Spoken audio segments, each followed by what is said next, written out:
Hey everyone, this is Mike from the Comic Book Trove, back today with another Omnibus review, and today I'm going to be taking a look at the recently released Spider-Man by Chip Zdarsky Omnibus. This is one I've been looking forward to for a long time now, basically ever since it was announced. Really cool book, and one I'm really excited to talk about today. So I'll be giving my usual overview, discussing the material, showcasing the book, and maybe, hopefully, helping you make your mind up as to whether or not this is one that you want to get for yourselves if you're on the fence about it. Now, before we get into talking about the material in here, which I am kind of dying to do because I do really like this, but we want to just take a look first at the design of the book. So let's look at the dust cover first of all. This was one of three options. It was one of the two DM variant covers, this bit of artwork here by Zdarsky himself, which he did specifically for this Omnibus edition, which is very cool. Really like it. Obviously the kind of blue and red, striking colours, matching the old classic Spidey costume itself. And what I will say about this though is that I did notice after it was pointed out online, I saw people commenting on this whole red block here kind of does look like a ketchup bottle. And once I've seen that, I can't really unsee it. And if you hadn't seen it that way yourself before, you're welcome. Anyway, moving on to the rest of it, the spine and the back of the book basically going to be the same whichever of the three options you go for. And I do like all three options for this book, so can't really go wrong with any of them. Only difference there is going to be, depending on the cover you go for, you'll get a little different image down there of Spidey himself. I do quite like this one though. It's very reminiscent of that classic image drawn by Ditko from Amazing Fantasy 15, obviously, where he climbs down the wall, crawls down the wall to confront the burglar. Really like that. Then the back of the book though, you're going to get your little blurb, Zdarsky Super Stories, definitely agree with that. Some great stuff in here. An image obviously of Spidey fighting Black Widow. And then your contents down here, which are very small, but you can just about see. But basically, it is all of Zdarsky's run on Spectacular Spider-Man. It's the full life story miniseries plus the annual for that, and then the 5-issue Spider's Shadow story, all collected in here, which so far, at least, is everything that Zdarsky has worked on for this character. I suppose there is the chance that at some point he'll come back and do some more Spider-Man stuff, at which point this won't be a complete collection anymore, but we'll just deal with that as and when it comes around. It would be cool to see him come back and do some more anyway, because all of this is really good. This on the hardcover itself, really like this, very cool. This kind of image of all of Spidey's different villains, or well, I mean not all of them, but a lot of them. Really good there. Mark Bagley artwork, I believe. Inside then we've got this blue colour again. Thematically the same as the design of the rest of the book. This kind of blue and red kind of style is consistent throughout. Really like it. Then we've got the creators page, credits page, whatever you want to call it. Don't get a contents page in here, which is a bit of a shame, but nevertheless, it's still cool. You know, as you go through the book, you are kept, informed of what you're reading. The issue numbers and stuff are on there. Except this. I mean, this is an exception. This is a bit of a free comic book day issue. So, spoiler alert, I suppose, before I really dive in and go any further in here, because there's some really cool stuff in here, and I'm going to have to talk about some of the specifics. Obviously not going to go into everything, not going to break every story down, every issue down, because I do highly recommend you read this. If you're a Spider-Man fan and never checked this stuff out, then definitely give it a chance. For me, I'll say I am usually pretty wary of modern Spider-Man, so most Spider-Man stuff from recent years has been extremely hit and miss for me. I'm one of those fans who thinks that it's not been the same since the whole One More Day thing. I'm in the not so original way of thinking about it that way. But for me, the classic stuff is just generally better than what Spider-Man has been like in the last 15 or so years. But this was a huge exception to that, because this is shot right up there with some of my favourite ever Spidey stuff. This was one of the cover options. I think that's the standard cover option, actually. A great kind of homage to the classic Superman image by John Byrne, the Man of Steel cover. So we start things off then with Zdarsky's Spectacular Spider-Man run, and I started reading this, I don't know, maybe about a year ago. I only read all this stuff, including Life Story, fairly recently, so not that long ago, really, a year or so ago. And like I say, I was quite skeptical, and when I started reading the Spectacular run, which you see images of here, the first sort of few issues of this, I wasn't exactly amazed. I'm going to say that. It's not like it got off to, the absolute best start ever. It didn't hit the ground running completely. However, what Zdarsky does well right from the get-go, and kind of just gets better at it, in my opinion, as he goes on with this, is just kind of characterizing Peter Parker. You know, I think that as a writer, Zdarsky has a great understanding of who this character is, what makes him, you know, such a great hero. And as this story goes on, it definitely gets more interesting. It gets a little bit more crazy, more fun. You know, that's the key thing. It's fun. And everything in here, basically, is just really enjoyable to read for one reason or another. But this spectacular run in particular ends up being like a kind of Back to the Future kind of escapade. It gets really kind of crazy. There's this whole storyline going on where this woman is introduced who, well, not introduced, she'd been in previous story arcs, but she comes in and she is supposedly Peter Parker's sister.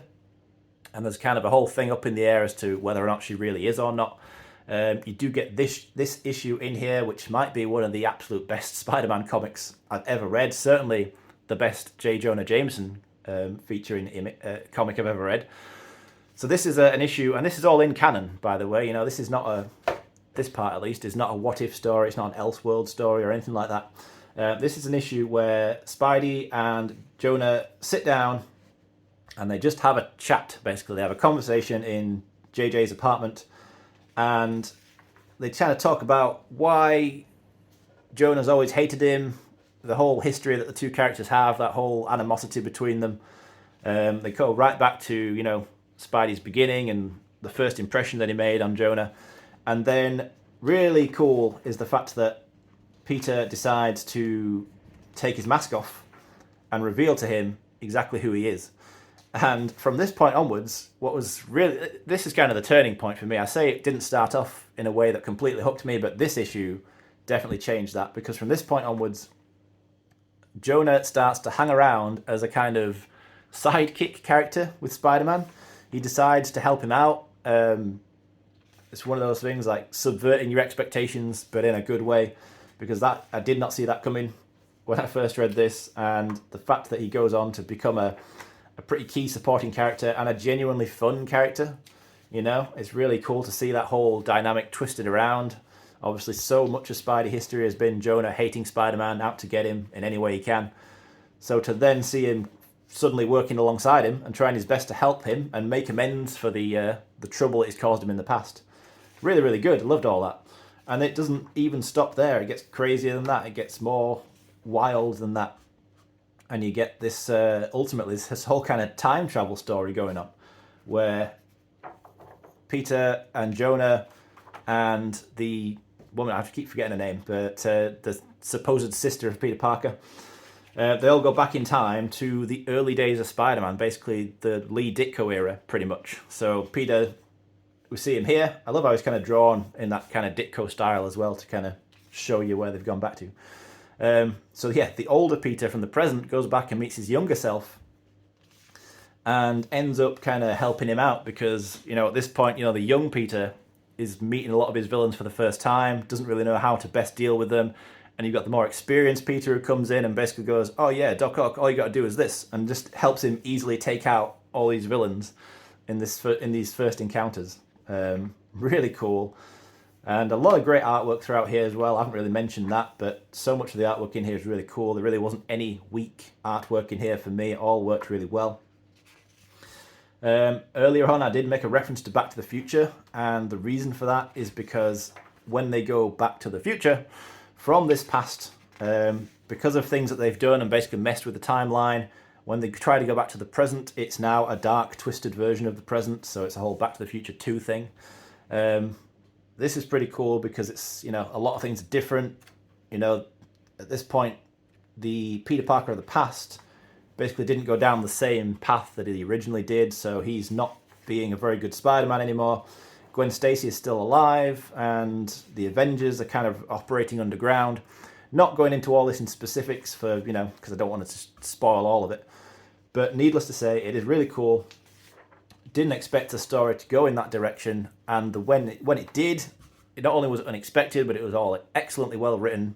The great amount of humour throughout here as well. I'll say that. Zdarsky has a great sense of humour in general, and definitely incorporates that into a lot of this stuff across, you know, all the 3 sections of the book. I'm calling them sections because they are quite distinct chunks. You also get, there's a lot of great issues in here. Now that J. Jonah Jameson issue is a real standout. The whole storyline of going to the past, really memorable.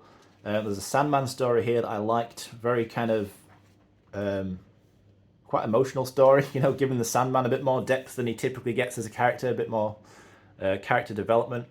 And the final issue in here, which is Spectacular Spider-Man issue 310, I believe, which I'll just try to flick my way through to here. Peter Parker, the Spectacular Spider-Man issue 310. This is a real this will tug on your heartstrings. This is a really powerful one. Really simple issue. Often, in my opinion, some of the best issues in different series with different characters are often the more simple, straightforward ones.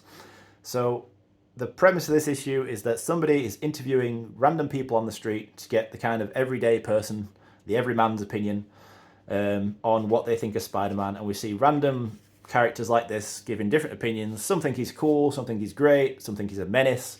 The usual kind of varied opinions on Spidey. But kind of that's set against that is this kind of story where we see an instance where Spidey kind of helped out this young kid who had been inadvertently dragged into helping out a couple of criminals, and he saves him basically from going down a dark path, and then proceeds to tutor the kid and just look out for him a bit. And it ends up having quite a very kind of dark ending. It's a story that is really very poignant. I don't want to say the specifics of what happens, but it's one that kind of stands up for me as being alongside The Kid Who Collects Spider-Man as being a really, really kind of poignant, emotional Spider-Man story that is extremely memorable. It's as simple as that, really. That's the end of the Spectacular run then. So in between the different sections of the book, so that kind of first half, just over first half, is all the Spectacular stuff. Then we get this page that introduces the premise of Spider-Man life story. And I'm going to keep this pretty straightforward and simple. The most basic fundamental way to sum this up is that this is a story that looks at Spider-Man's history decade by decade, if he and basically the rest of the Marvel Universe had aged in real time since 1962. So this is a collaboration with Zdarsky as writer and Mark Bagley, legendary Spider-Man artist, working on all of this as the artist. So for that alone, I get some real kind of Ultimate Spider-Man vibes from this, which is always a good thing as far as I'm concerned. But obviously it's not the same story as that. What this is a real love letter to Spider-Man history.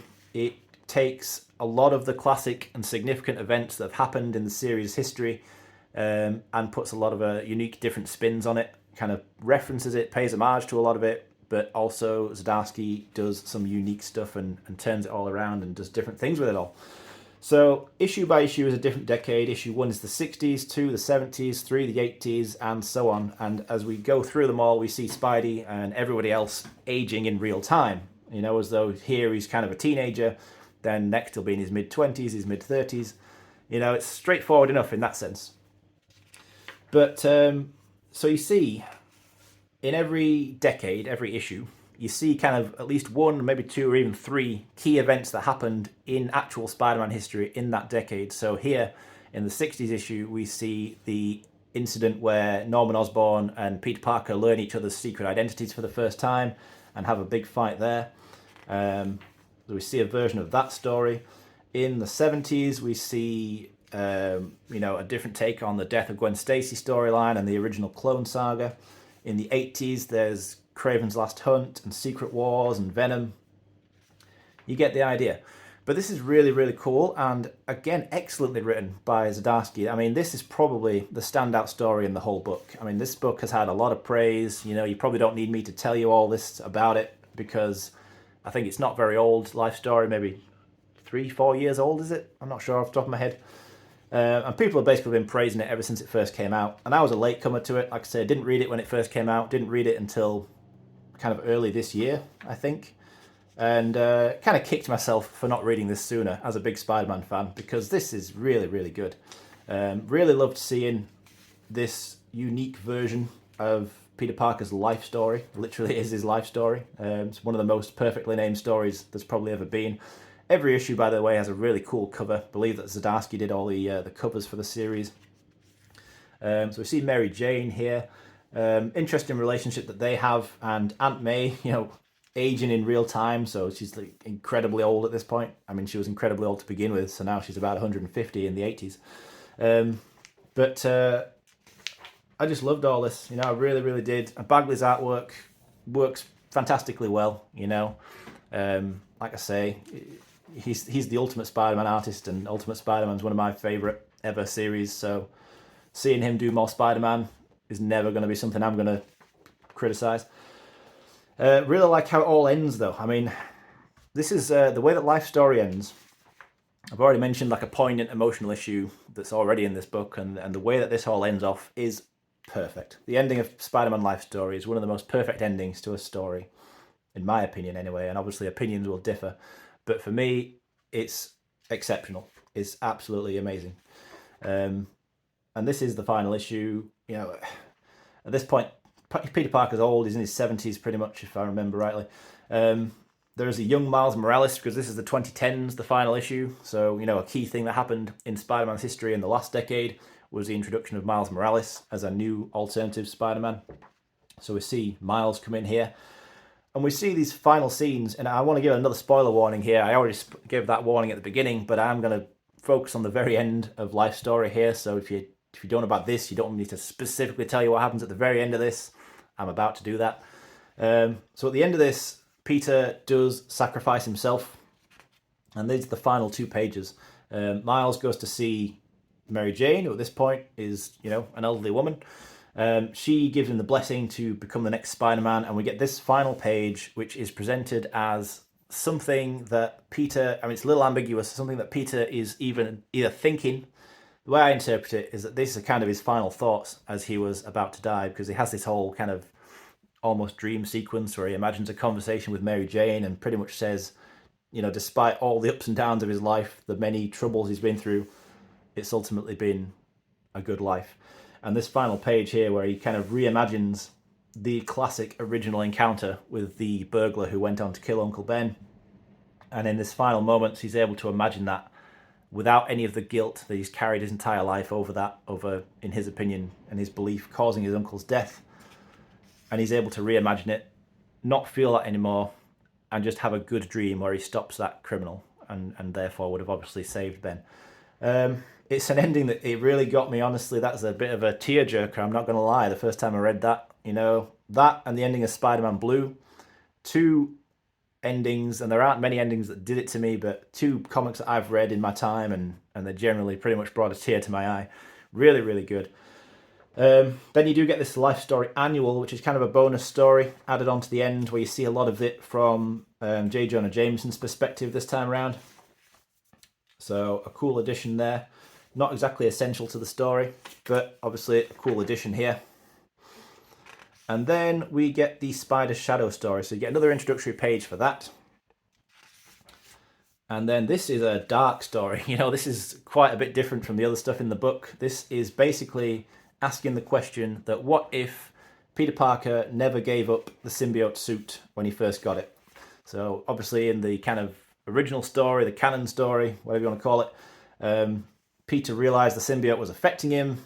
It was enhancing his kind of darker thoughts and all that, taking him down a dark path, and he quickly got rid of it and changed back to, you know, his classic costume eventually. But in here, the opposite happens. So he keeps the costume. He gives in to the kind of dark urges and goes on an absolute spree. He just becomes violent, very angry, and decides to stop pulling his punches, to say the least, with all of his villains and people who've caused him problems. And he just unleashes hell on his rogues gallery, and they are absolutely fearing for their lives. They gang up together, they team up in a desperate attempt to try and take down this new, absolutely uninhibited Spider-Man, who is just out to no longer just stop them, not beat them up, but pretty much murder them. So I say a dark story, quite a violent story, but very, very another very memorable one. You know, I would probably say that, and this is tough to say because everything in here is really high quality, but the Spider's Shadow stuff, if I had to rank the 3 things in here, this probably would be in 3rd place. I do prefer the Spectacular Run and Life Story to this, but it is really good, and I highly recommend reading it as well as everything else that's in here. And it gets a cool ending, you know, that's the thing. Everything in here, I think, gets a cool ending. And then you get a pretty good extras section as well, just as a bonus at the back. So a lot of variant covers by a lot of different artists. So I'll just have a quick flick through this. But as I do so, just want to point out that if anyone else wants to comment and, you know, share their own opinions on what they thought about any of Zdarsky's work on Spidey, obviously let me know. Happy to hear about those thoughts and just see if other people like it as much as I do. I mean, I know a lot of people do. This was a highly anticipated omnibus. You know, it's obviously not just me who wanted to get this one.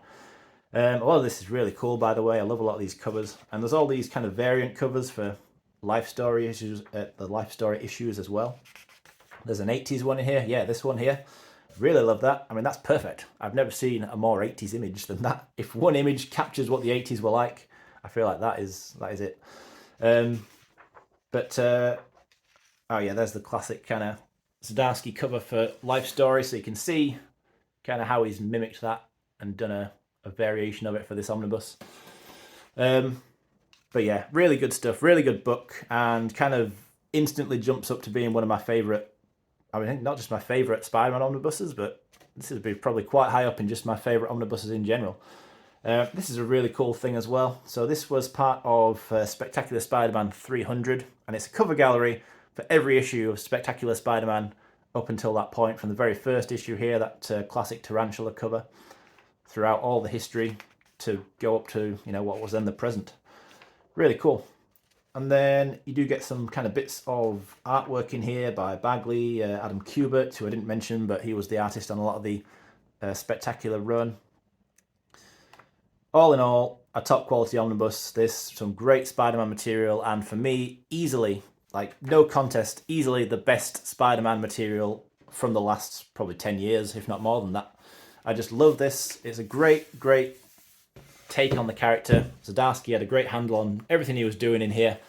All in all, can't really recommend it enough if you're a Spider-Man fan and haven't got around to this yet. But thanks as always for watching. You know, that's appreciated as always, and I'll be back again soon to discuss something else.